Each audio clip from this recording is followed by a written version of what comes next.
మీకు 2 వారాలకు మించి కంటిన్యూస్గా దగ్గొస్తుందా? చలికాలం వర్షాకాలంలో ఎక్కువగా ఆయాసం వస్తుందా?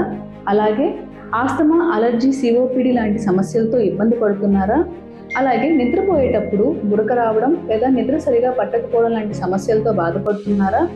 అడ్వాన్స్ ట్రీట్మెంట్స్ అంటే బ్రాంకోస్కోపీ, థొరకోస్కోపీ లాంటి ప్రొసీజర్స్ మీద ఎటువంటి సందేహాలు ఉన్నాయా? ఇటువంటి పరిష్కారాల కోసం నేను మీ doctor Shravani Reddy Munagala, interventional pulmonologist, sleep specialist and paediatric pulmonologist, available at Medicover hospitals, Nellore.